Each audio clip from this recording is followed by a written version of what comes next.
Why don't you buy a house if your candle business works?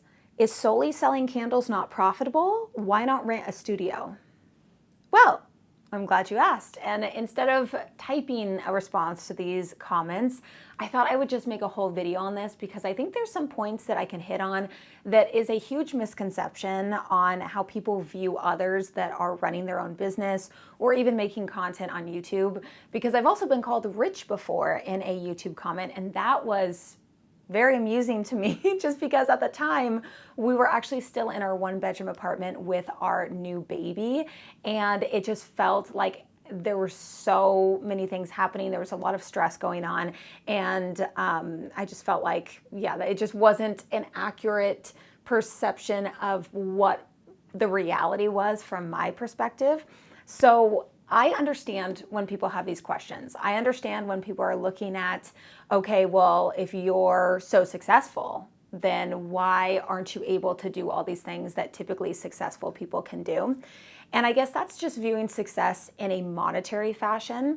But I guess I just don't also really like the rhetoric that in order to prove my success, in order to show that we are successful, that means that we have to have a separate studio, warehouse, or buy a house. And although we would love those things, and one day we will be able to do those things, and I don't think that it is necessarily appropriate to, say negative things about people who have money, because I really don't understand that either, because honestly, who doesn't want to be wealthy and have money to not only help their family, but other people as well? I feel like that is the ultimate goal for a lot of people. And we will get there one day, but as of right now, I am just figuring things out. And I have been sharing that for the last 6 years on my YouTube channel. And I'm not the best entrepreneur. I'm not somebody who's like, wow, you are 1 in a million. You are so just above and beyond everybody. Nope, I am a pretty average entrepreneur, just running the ups and downs as everybody else and trying to figure it out, and starting off from a point where I really didn't know what I was doing or where I was going, and trying to figure it out along the way, because we are living in a very unique situation, my husband and I, because from the moment that my son was born, we both have been home. And that to me is a way of viewing success. I mean, how many people out there would gladly trade places and have a lifestyle to where both you and your husband or your wife could be home with your children? It is an experience that I wish everybody would be able to experience. Now, obviously, there are the ups and downs of businesses. It doesn't mean that our life is easy. It doesn't mean that we have all this money that we can do whatever we want with. There are a lot of things that go on behind the scenes that I don't talk about. There's a lot of stresses, there's a lot of hardships, there's a lot of things that go on that we're trying to figure out day to day. But yeah, when it's a Wednesday at 11 a.m. and we're able to ride bikes together as a family, that feels like the definition of success for me. And although we want to get to the point where we can buy a house one day or rent a studio, it's hard right now, and everybody knows it's hard right now. So if I break down the numbers for you, let's talk about renting a studio. So in the area that we live in, which is California, by the way, renting a warehouse studio space that would work well for the candle business, even a really, really small one, is gonna be minimum $2,500 a month. And it's gonna go up from there. So if you were to ask anybody, can you just double your rent and be totally fine? Most people are gonna say absolutely not. Most people cannot just double their rent and keep living the same lifestyle, not have any stresses or anything like that. Most people would say, yeah, that's really, really challenging. When it comes to buying a house, that's a whole other ballgame, because you have not only the down payment, but also all the other things. When you're self-employed, they gotta go through everything with a fine-tooth comb with all of your tax returns and everything like that. So there's so much more that goes into it on what you qualify for. And around here, houses are anywhere from, usually it's around $600,000 or above. And we would have to put down a couple $100,000 in a down payment for it to even bring that mortgage down to not be so crazy high. and it would still be a lot higher than what we're paying right now in rent. So there's a lot that goes into it. And honestly, when you look at our total finances, our total income that we're actually making, yes, we gross more than this, but there's expenses.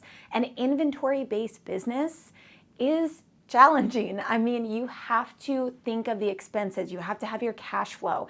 And we don't use debt in order to grow our business. If we did, we probably would have grown a lot more, but I don't feel comfortable. Chris doesn't feel comfortable to leverage debt in order to grow. It's just something we have always stuck by, and we understand that that's a big reason why we have grown so much slower, is because we don't utilize debt. But knowing that, and knowing that, you know, we have to have those cash reserves in order to keep the business going. We can't have that tied up in rent or additional payments on a mortgage. It's just not feasible for where we're at in our business right now. Maybe in the future it will be, but as of right now, it just doesn't seem like that would be a responsible thing to do, especially because we are doing fine in the apartment that we're in, especially because we moved the candle business into the master bedroom. We have much more space in here, and it feels like an upgrade because we just kind of move some things around. We've always done that with where we live. We just figure it out. And I think we'll look back at this time in our life and be very grateful that we did that, and grateful that we stuck through the really hard times and sacrificed a lot, even though we're still so grateful for what we're able to do. And I feel like both those things can exist at the same time, is that you can feel both really overwhelmed with all the stress and trying to grow a business, which is very challenging, while also running it with your husband, while also raising a toddler at the same time. All of those things compound together, and it feels like the stress can just feel so intense sometimes. But then we can also take the times and be really grateful for what we have in life and where we are. I feel like those two can exist at the same time. But as I was saying, when you take into account everything that we earn, so this is the candle business, which is the main income that we have, plus the additional streams of income that I have, and then you subtract all the expenses, everything else, on average, our adjusted gross income for the year is around $70,000. Some years it can be a little bit higher, some years it can be a little bit lower, just depending on how many expenses we had and obviously how much gross sales we made. But that's about average. So when you look at it like that, would you ever ask somebody in real life who makes around $70,000 a year, why can't you just buy a house? Because it's not that easy. There's so much more that goes into it. And just because we have a business, just because I'm on YouTube, it doesn't mean that we're like have tons of money, that we're super, super wealthy. Now, there are people that are starting businesses, and within a few years or a couple of years, you know, little over a year, whatever, there's some people who just excel and they're making over $1 million in a very short amount of time. And some people don't. And then there's some people who are making tons and tons of money on YouTube, and some people don't. You know, everybody is so different in what they're making, and obviously you only see such a small part of my life, a very, very small part of my life that I share on here. You don't see a lot of most of our day-to-day that we're living and the ups and downs and what we're actually dealing with and, you know, doing behind the scenes of this business and trying to figure out. And that's honestly why when I look at the grand scheme of our life and how to kind of move forward, I really am trying to focus more on the actual experiences side of the candle business. I feel like this is a really, really good way to earn a higher profit margin, and I've talked about that before. I really think that doing candle workshops and experiences are a really great way to expand the business, because it's not only kind of a different stream of income than the typical with the candle business, but it also gives a higher profit margin. So right now, obviously our wholesale is higher than everything else, and I really kind of want to bring it down to where like maybe it's even with the experiences in terms of how much income is being brought in. If the last 6 years have taught me anything, I truly don't know what the future holds. I only know what we're doing right now and what we can do to reach the goals that we have, and really just keep living and moving forward, and again, just being grateful for where we are in our lives. And even if we're not able to rent a studio right now, even if we're not able to buy a house right now, it's okay. And although the Erica of 5 years ago didn't feel that way, I didn't feel like that was okay. It really was very challenging for me because I had spent so many years prior to even starting my candle business trying to start a business that actually allowed me to stay home. That was my goal. That was my goal from like 2016 to 2020. So 2020 was really when I hit that goal. But for those 4 years before that, I was trying out all these different business ventures, trying to figure it out. All I wanted to do was be able to run a business from home that I created. And so when I think about, I'm like, oh man, if I think about the Erica of like 8 years ago and I told her what I was doing right now, she would be like, that is the dream. Like, even if I said, hey, we're still in an apartment, but both me and Chris, you and Chris are home and you have an almost 3-year-old son, which by the way, yes, he's almost 3. And you don't have a ton of extra money to do all these different extravagant things, but you're comfortable most of the time and you're getting by and you're still growing and you're able to, have your creativity and your ideas and be able to focus on that while also still raising a family.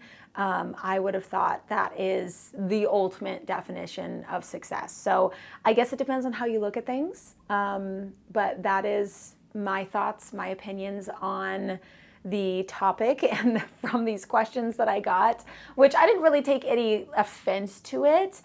It more just sparked this idea. I'm like, hey, I really want to answer this in a video because I think this can be a misconception in the business world and how people are perceiving others, that people who run businesses are just making tons of money. And again, it depends. Everybody is so different. But I think that's all I wanted to share. I actually had to film this video 3 times, unfortunately. So this is the 3rd time, but I think it may be the best time. Sometimes it's like a warm-up, of just trying to get my thoughts together. But yeah, with that, I'm going to end today's video right here, and I will see you in the next one.